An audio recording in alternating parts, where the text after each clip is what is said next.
Anyway, so this is Steph, one day after the London Marathon. As you can see, she's wearing her official top that finishes. It reads, "You see the impossible." I saw the finish line. The impossible is nothing. She's pretty proud of, but she's even more proud of the London Marathon 2007 medal, which she had slung around her neck. Impressive stuff indeed. We're here again now with Steph, obviously, as you can see, looking rather pleased with herself, I have to say. So Steph, how was it? I'd prefer it if you called me Stephanie, actually. Sorry Stephanie, yes. I did forget about that. Sorry. Well, Jimbo, what can I say really? I'm in a lot of pain right now. A lot of pain, and paracetamol and ibuprofen don't help. Apparently the pain will get worse tomorrow, which I look forward to, because it hurts quite a lot already. Stairs. Don't ever live in a house that has stairs. If you plan on doing the marathon, live in a bungalow, seriously, because they hurt a lot. Unless, of course, you slide downstairs on your belly head first, as I've suggested. He did suggest this, but I didn't think that breaking my neck would be a good additive to the pain I'm already experiencing at the moment. So, Stephanie, where does it hurt the most? Well, Jimbo, I have to say that my thighs hurt the most at the moment. Then followed probably quite closely by my knees, then my toes because I have blisters on them, and may possibly be losing a toenail, which is quite unpleasant. But thankfully the nail varnish I have on my toes is currently masking the bruising effect that I have incurred. Yes.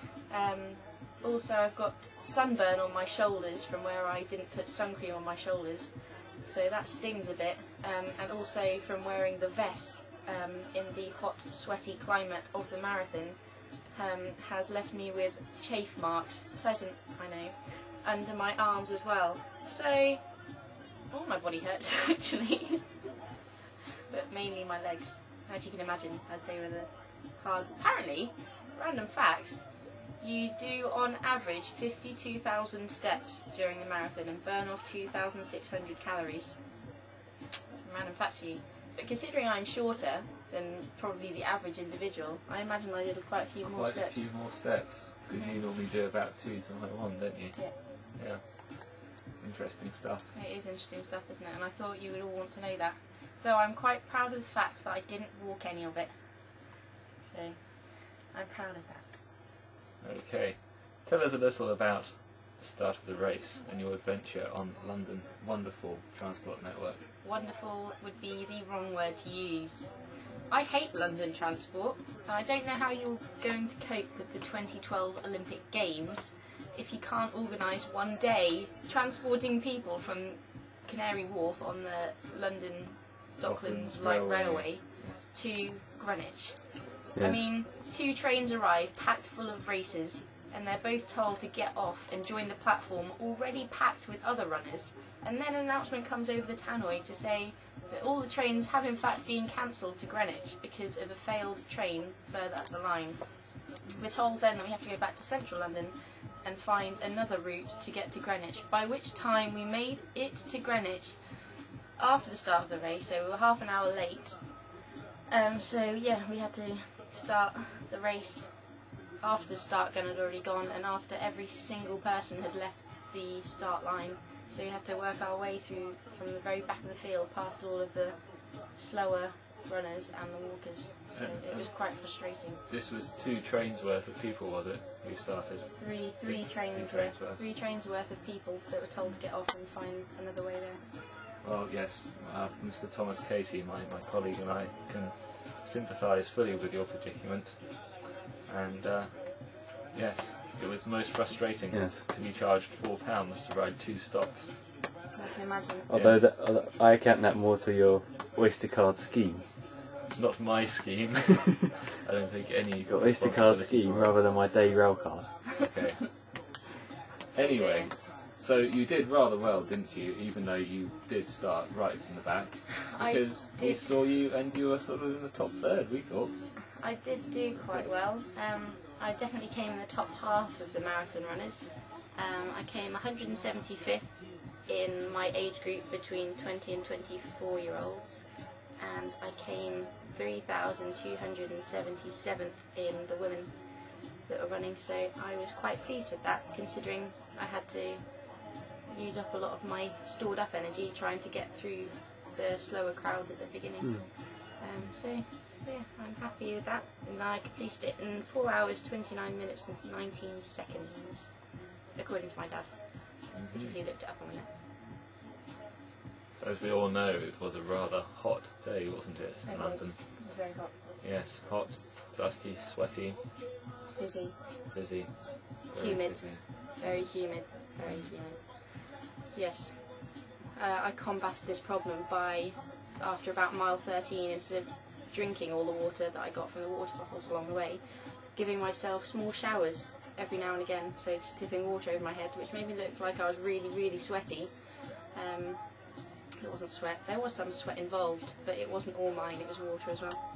And then I had my Lucozade every 5 miles or so kept going, and I didn't hit the wall at any point, so it was good. And it was nice to see the people that come to support me as well. So I saw my mum and my sister on Tower Bridge. I saw my esteemed colleagues here at 22 miles, and then I saw one of my other friends, Katie, at 18 miles. So it was nice to see them along the course, give me a bit of support. And then apparently my mum saw me just before the finish, but at that point I just had my head down and was looking at the clock and wanted to get in before 4 hours 30 minutes, so I wasn't really paying attention to the crowd, could hear them in the distance. Yes. Yeah. We would have been there had we had the right finish of the race. Yes, I do find it quite amusing that you managed to find a different finish to the race, although the finish is in quite an obvious place with a massive banner that says finish over the top. Well, there was a rather sort of ornate hoop made from balloons that we took to be the finish. Right. Yes, but clearly it was not. Clearly it wasn't. That was probably the 25-mile point, was it? I don't know. Probably. 25, 26.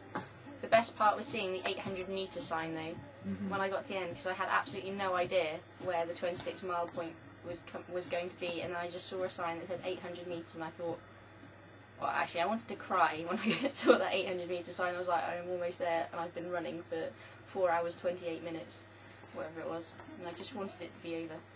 Did you sprint to the finish? I like to think I was sprinting. I ran as hard as I could, but whether that was a sprint or a slightly faster jog than the one I was already doing, I can't be sure, but I felt like I was sprinting. And then I got to the finish line and I was like, yeah. So, and then jogged over the line, and then jogged through the next bit. I thought that another 30 metres on top of the 26 miles I'd already run wasn't really going to kill me, though I could have been wrong. And then I stopped, tried to stretch. That wasn't happening because I was in a lot of pain, my right knee especially. But when I actually stopped running, it made me realise how much my body actually hurt. From my toes up to my neck. The only thing that didn't hurt was my head, and that's because Ronan Keating was singing lovingly down my headphones to me. So, yeah. What would you say was the most inspirational song you heard when you were running? The one that made me want to cry was just before, it was probably about 24, 25 miles, was when Mariah Carey, Hero, came on. And I thought that was quite an emotional song. It got me really thinking. I was just like, oh my god, I've been running forever. And then, yeah, she just inspired me to keep on running for those last couple of miles. And then Ronan came on. And of course Ronan was also running in the race, so I thought it was quite ironic that he would come on and sing the last couple of songs to me before I finished. How very apt. Indeed. Indeed. So what would you say is the most positive aspect of the race then, for you personally?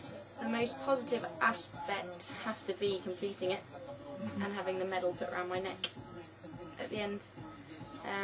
And then obviously everyone's support before and after, because I got loads of texts and phone calls before it just to say good luck. And then afterwards, when everyone was phoning me and texting me again to see how I'd done, or people have